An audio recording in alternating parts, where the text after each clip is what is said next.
दोस्तों नमस्कार। मेरा नाम है सर्वेश कुमार। आज मैं आपको एक ऐसी घटना के बारे में बताने जा रहा हूँ जिसको सुनकर आप हैरान हो जाएंगे। दिनांक 14 मार्च 2025, होली का दिन, जिस दिन पूरा देश होली मना रहा था, उस दिन रात को लगभग 11:30 बजे, पता 30 तुगलक रोड, नई दिल्ली में आग लगने की खबर फायर ब्रिगेड को मिलती है। फायर ब्रिगेड की 2 गाड़ियां आग बुझाने के लिए इस पते पे पहुंचती हैं। वहाँ पर मकान में बाहर से ताला लगा हुआ था, क्योंकि पूरी फैमिली कहीं होली मनाने के लिए घूमने गई हुई थी। दोस्तों, फायर ब्रिगेड की गाड़ियाँ जद्दोजहद के बाद आग पर काबू पाती हैं। आग पर काबू पाने के बाद फायर ब्रिगेड का जो प्रोसेस है, घर में क्या जला और क्या बचा, इसकी लिस्ट बनाते हैं। इस लिस्ट को बनाने वाले कर्मचारी की आंखें खुली रह गई जब उसने देखा कि एक कमरे के अंदर कैश का ढेर लगा हुआ है। कर्मचारियों ने जब कैश को गिना तो वो अमाउंट निकला 15 करोड़ रुपए। अब आपके मन में सवाल आ रहा होगा कि ये मकान क्या किसी ड्रग कार्टेल का है, पाब्लो एस्कोबार टाइप के किसी आदमी का? कम से कम आप इतना तो सोच ही रहे होंगे कि ये मकान किसी नेता का होगा, लेकिन नहीं दोस्तों, ये मकान था हमारे मी लॉर्ड का, दिल्ली हाई कोर्ट के जज मिलॉर्ड यशवंत वर्मा। यस दोस्तों, मिलॉर्ड जज साहब। कर्मचारियों ने, फायर ब्रिगेड के कर्मचारियों ने ये खबर ऊपर अपने अधिकारियों को दी। अधिकारियों ने ये खबर आगे कानून मंत्रालय तक को दे दी, और कानून मंत्रालय से ये खबर chief justice of India Sanjeev Khanna के पास पहुंच गई। 20 मार्च को chief justice of India Sanjeev Khanna की अध्यक्षता में 5 जजों की एक कॉलेजियम ने यशवंत वर्मा मी लॉर्ड को ऐसी सज़ा सुनाई जिस सज़ा के बाद पूरे न्यायपालिका में हड़कंप मच गया है। इस सज़ा के बाद कोई भी कर्मचारी भ्रष्टाचार के बारे में सोच भी नहीं पाएगा। जी हाँ दोस्तों, यशवंत वर्मा जी का ट्रांसफ़र हो गया है, तबादला हो गया उनके गृह जनपद इलाहाबाद में। इलाहाबाद हाई कोर्ट में जहाँ से वो आए थे वहीं उनका ट्रांसफ़र कर दिया गया है। इतनी बड़ी सज़ा सुनने के बाद मुझे लगता है कोई भी कर्मचारी भ्रष्टाचार करने के बारे में सोचेगा भी नहीं। दोस्तों, 15 करोड़ रुपए मिले उस कमरे के अंदर से। मैंने एक छोटी सी कैलकुलेशन की है। हाई कोर्ट के जज की जो सैलरी होती है वो 2,25,000 रुपये होती है। अगर 15 करोड़ को 2,25,000 रुपये से मल्टीप्लाई करें तो सिर्फ 666 महीने लगेंगे हमारे जज साहब को ये पैसे कमाने में। 55 साल ही तो बस, क्या हो गया 15 करोड़ रुपए अगर वहाँ मिले तो? इसमें इतना क्या हड़कंप मच गया? जज साहब की सैलरी इतनी है, कमा सकते थे वो तो इतना रुपया। हो सकता है वो बता भी दे कि ये सैलरी का ही पैसा है। दोस्तों, जजों में, वकीलों में हमारी गरीब जनता आज भी भगवान को दिखती है।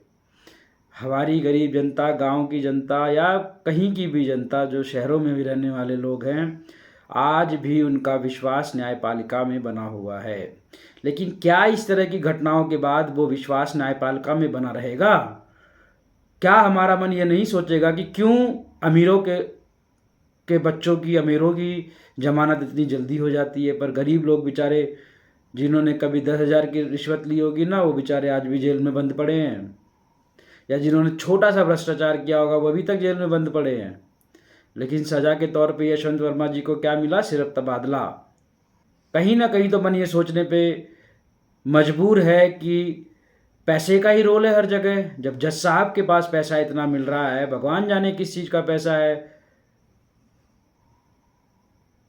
किसी केस को का फैसला दे दिया है तब मिला है, या फैसला देने वाले हैं तब मिला है। ये सब बातें होती तो थी, अंदर अंदर होती तो हैं कि जज भी पैसा लेते हैं, ये वो भी बिक जाते हैं, लेकिन कभी खुल के सामने नहीं आती थी। गिने चुने केस थे तो लोग ये सोच के छोड़ देते थे कि चलो कोई नहीं। इलाहाबाद बार एसोसिएशन के अध्यक्ष ने ये कहा कि इलाहाबाद हाई कोर्ट क्या कोई डस्टबिन है? कि किसी को सज़ा के तौर पे यहाँ पे भेज दिया जाएगा? क्या ये कूड़ेदान है कि किसी को सज़ा देनी है तो इलाहाबाद हाई कोर्ट भेज दिया जाएगा? दोस्तों, न्यायपालिका में लोगों का विश्वास बना रहना ज़रूरी है। यदि इस तरह की घटनाएं होंगी तो गरीब लोगों का, जनता का विश्वास न्यायपालिका से उठ जाएगा। उनके मन में ये आ जाएगा कि यहाँ तो पैसे से काम होता है। उस सिचुएशन में गरीब आदमी विश्वास के साथ अदालतों में नहीं जा सकेगा। या फिर वो ऐसा भी सोच सकता है कि मैं तो गरीब हूँ, मेरी तो कहीं सुनवाई ही नहीं होगी, पैसे वाले पैसा फेंकेंगे और निकल जाएंगे। और कहीं ना कहीं ऐसा होता भी रहा है। पैसे वाले अपराध करते हैं, थोड़ा मामला जब तक गर्म रहता है तब तक तो वो अंदर रहते हैं, उसके बाद धीरे से बाहर हो जाते हैं, उनको जमानत मिल जाती है, केस लंबे खिंचते रहते हैं, सालों साल चलते रहते हैं। कहीं ऐसा तो नहीं कि ऐसे ही 15 करोड़ मिल जाने के बाद केस लंबे लंबे खींचते हैं? कहीं ऐसा तो नहीं ऐसे ही 15 करोड़ मिल जाने के बाद लोगों को जमानत मिल जाती है? कहीं ऐसा तो नहीं कि वो गरीब आदमी जो जेल में सड़ रहा है वो 15 करोड़ नहीं दे सकता? ये हम सोचने पे मजबूर हो चुके हैं। और सजा भी क्या क्या सजा दी गई? तबादला। तो ये तो अच्छी बात है। उल्टा रिश्वत खाओ, अपने घर में तबादला मिल जाएगा, आपकी गृह जनपद में तबादला मिल जाएगा जहां आपका घर है।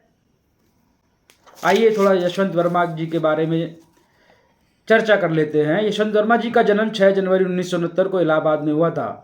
दिल्ली विश्वविद्यालय से उन्होंने बीकॉम करी, रीवा विश्वविद्यालय से एलएलबी करी। 8 अगस्त 1992 को इन्होंने वकालत शुरू करी। साल 2006 में इलाहाबाद हाई कोर्ट में स्पेशल एडवोकेट नियुक्त हुए। 13 अक्टूबर 2014 को इलाहाबाद हाई कोर्ट में एडिशनल जज नियुक्त हुए। 1 फरवरी 2016 को इलाहाबाद हाई कोर्ट में परमानेंट जज के रूप में इनका प्रमोशन हुआ।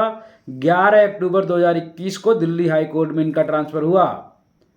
उसके बाद 20 मार्च 2025 को दिल्ली हाई कोर्ट से वापस इलाहाबाद हाई कोर्ट ट्रांसफ़र कर दिया गया। मामला क्या था? 15 करोड़ रुपए कैश मिले इनके घर में। नमस्कार my lord, thank you very much आपकी सेवाओं के लिए।